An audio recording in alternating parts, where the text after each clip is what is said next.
to learn or revise geography chapter 1 and 2 today. Okay, chapter 1, it talks about topographical sheets, colors, signs and symbols. How the colors, signs and symbols are used in the topographical sheet, that we are going to see in chapter 1. And in chapter 2, scales and distances, the different scales which are used in the map and how the distance is measured, that we are going to see. Okay, first of all, we are going to see about the topographical sheet. Before learning about topographical sheet and how the colors, signs and symbols are used, we are going to see what is topographical map. Topographical maps are the large scale maps. Okay, it shows both natural and man-made features. Now, what is natural features?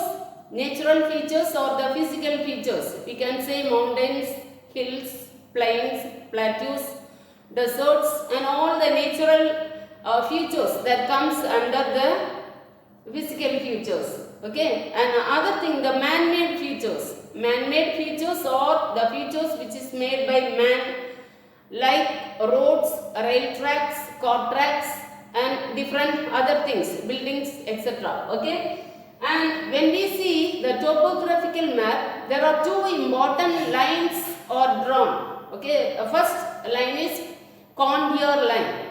Okay, and other one is arbitrary line. Now, what is called contour lines? Contour lines are the imaginary lines that connects all the points which are high above the sea level. Okay, and the contour lines are represented with brown color in the topo sheet. Okay, and other line, arbitrary line. When we learn about arbitrary line, there are two important lines are there in arbitrary lines. One is horizontal line, other one is vertical line. Okay, the horizontal line is called northings. Okay, and the vertical lines are called eastings. And these arbitrary lines are indicates with black, red color in the topo sheet. And what is the use of these arbitrary lines? Arbitrary lines are used to locate the places and to find out the accurate location of a place in the topo sheet. And when we see the arbitrary lines are given in numbers. Okay, when the elevation increase, the number also increases. And whereas in arbitrary line, in easting, the number increased eastwards, and in northings, the number increased northwards. Both the northings and eastings intersect together to form a grid. So, in topo sheet, we can see the grid system. With the help of, when we see this grid system, there are 4-line reference and 6-line reference, or 4 grid reference and 6 grid references are there. Okay, 4 grid reference helps to locate a place in a numbered line, within the numbered line, and the 6 figure reference helps to locate the minute areas like temples, churches, mosques and other buildings. It helps us to see or locate its on accurate place. Okay, that's the importance of the grid system or the arbitrary lines. And how the colors, signs and symbols are used in the topo sheet. For example, there are 3 important colors used in the topo sheet. They are brown, they are green, white and yellow. Okay, what are the 3 colors used in the topo sheet? Green, white and yellow. And apart from that, there are 8 other colors are used in the topo sheet. They are brown, black, red, green, white, yellow and brown. Okay, so these are the different colors used in the topo sheet. Now when we see brown color, I already told all the contour lines are drawn in brown color. And what is the importance of black color in the topo sheet? The black color is used to indicate the abbreviations of things and places to indicate on the topo sheet. And white color indicates the barren land or uncultivated land on the topo sheet. And the yellow color used to help indicate the cultivated land. And the green color helps to indicate the forest area. Okay, the fertile region can be shown with the help of green color. So these are different colors which are used in the topo sheet. And next, when we see, there are also different symbols that are used in the topo sheet. Okay, different symbols that gives different meaning. Okay, for example, when you cross the road or when you walk along the road, you can see different symbols, different boards with the different symbols are kept.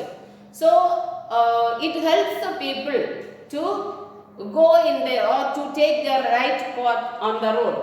For example, when we take in topo sheet, there are different symbols are used. Symbols for national boundaries, state boundaries, district boundaries. Not only that, there are also symbols for metal roads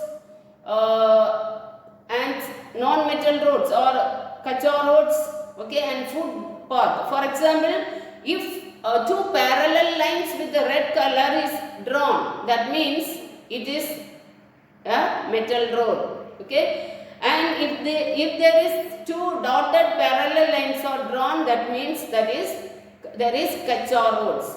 And if the red dots are given, that means there is a footpath.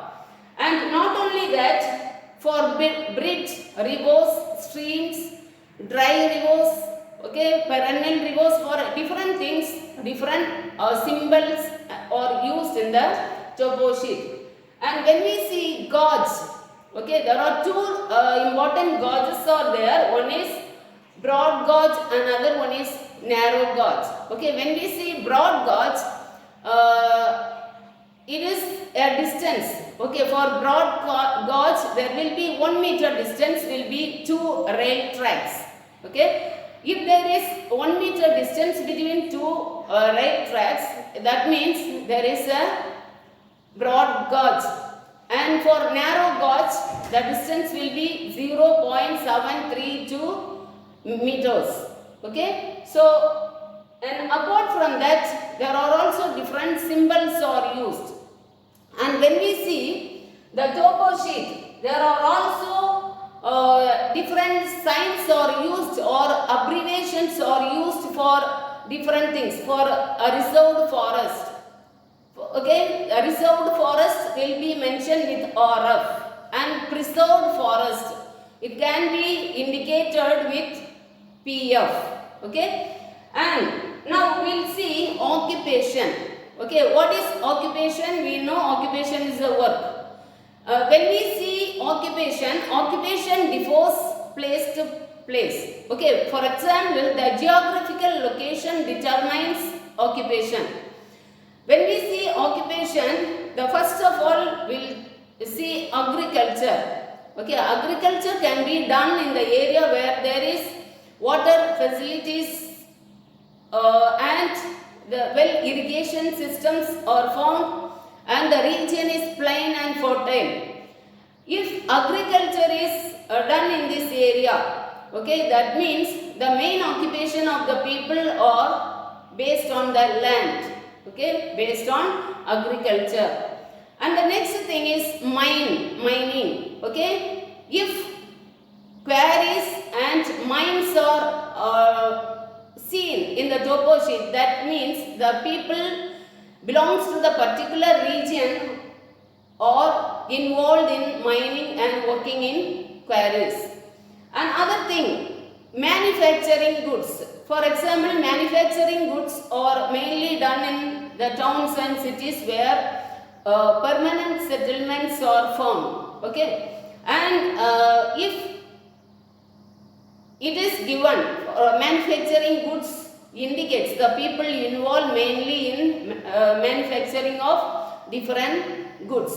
Fishing. Okay, if the people who live near the coastal region or near the river plains involved in fishing. Okay, and also trading. For example, the rail tracks and roadways where there is mainly found in the topo sheet. That means the people involved in the particular region involved in trading and communication or trading and commerce. People for exporting and importing goods, for transporting different goods from one place to another, mainly done with the help of road tracks and railways. And next we are going to see about the transport and communication. Okay, when we see transport and communication, how this transportation and communication are mentioned in topo sheet. I already told there are two types of roads or help for transportation. One is Pakka road, another one is Kacha roads. Where we can find these Pakka roads? Pakka roads are mainly found in the cities and towns where permanent settlements are found, where the high-ranked vehicles are run on the roads. Okay, whereas these Kacha roads are found in the villages, and also it can be found in the hilly areas where the scattered settlements are there, where the population is less, where people are less. Okay, so in this region we can find the Kacha roads. Both Pakka roads and Kacha roads are mentioned in the topo sheet with the lines with the red color. Okay, for Pakka roads, the two parallel lines will be given. Okay, and for the Kacha roads, the dotted parallel lines will be given. Okay, in that way we can identify where the Pakka roads or transportation and communication are in particular region. And the next thing, when we see land use. What is land use? I already told the usage of land is based on the geographical condition. Okay, and when we see world or when we see the earth, the land is not same or equal in everywhere. Okay, some places will be high elevated areas and some places will be low elevated areas. Some places will be flat and some places will be like plateaus. Okay, so this cultivation or usage of land is not same in all places. Okay, the usage of land differs. For example, cultivation also differs based on the land. Okay, in hilly areas we cannot do the normal kind of cultivation. So in hilly areas we follow the terrace farming, and we also cultivate the mainly tea, coffee and other items. Okay, in the hilly regions. Whereas in fertile region, in the plain regions, we cultivate all the grains and pulses and all other crops can be cultivated in the plain region. So cultivation and usage of land also differs. So how we can find this usage of land in the topo sheet? Okay, it is with the help of different colors. I already told. For barren land, white color is used. For uncultivated land, also white color is used. For cultivated land, yellow color is used. So with the usage of colors, we can find out the usage of land in the topo sheet. So this is about your first lesson, topo sheet, signs, colors and symbols. Now we will see about scales and distances. Scale and distances. When we see, there are different elements of a map. Okay, scale also is one of the elements. Scale, title, direction, north line. So there are different elements are there. Elements of a map is there. Okay, scale is one of the element that is used in the map. Now, how this scale and distances, how the scale is used in the map? What are the different types of scale? When we see map scale, there are three important scales that are used in the map. The first one is linear scale or statement scale. Okay, the first one is verbal scale, and second one is linear scale, and the third one is graphical scale. Okay, what are the different types of scales? There are three different types of scales are there. The first one is verbal scale or statement scale. The second one is linear scale, and the third one is graphical scale. Now, what is verbal scale? Verbal scale is written in statement. Okay, it is also mentioned in unit. Okay, verbal scale is a statement scale. For example, 1 centimeter on a map can be indicates 5 meters or 5 kilometers on the ground. That can be mentioned in the verbal scale. So in verbal scale, the distance will be measured in statement. For example, 1 centimeter is equal to 5 kilometer or 5 meters. And the second type of scale is linear scale. Okay, what is linear scale? When we see linear scale is the scale which is with straight line. Okay, in linear scale, the scale is divided into 5 parts. For each part can be 1 centimeter. Okay, the 1 centimeter on the map can be taken as 50 meters on the ground or 50 kilometers on the ground. In linear scale, in the fifth part, the last part can be again divided into 2. Okay, so 0.5 millimeter. Okay, so for every this division, this 2 off can be taken as 25 kilometer and 25 kilometers. When we see this linear scale, the linear scale can be found in the bottom of the map. Okay, the linear scale can be given at the bottom of the map.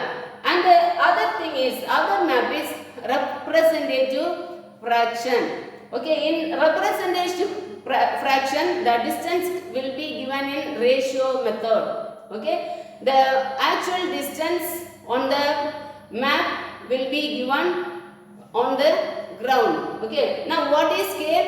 Scale is the ratio between ratio of the place between two places. For example, the place between on the map and for the actual distance on the ground. Okay, so that is called scale. Now we will see how we measure distances. What are the different methods are used to measure the distances?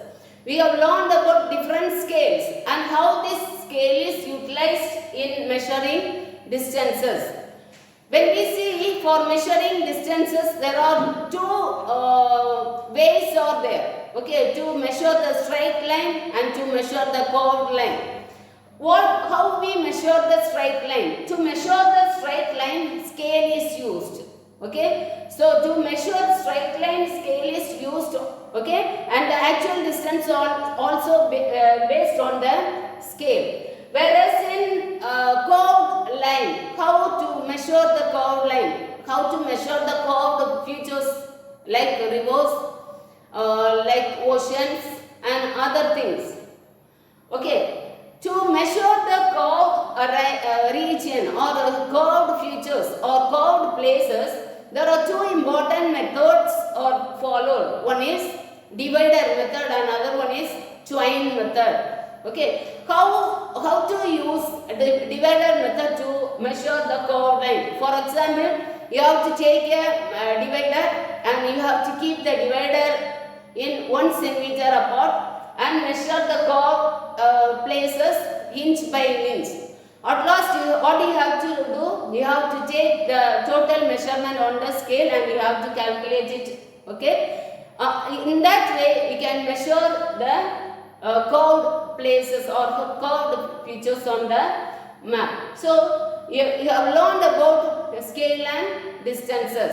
Okay, what is called scale? Scale is the ratio between the distance on the map and actual distance on the ground. Okay, what are the three types of scale? Verbal scale or statement scale, linear scale and graphical scale.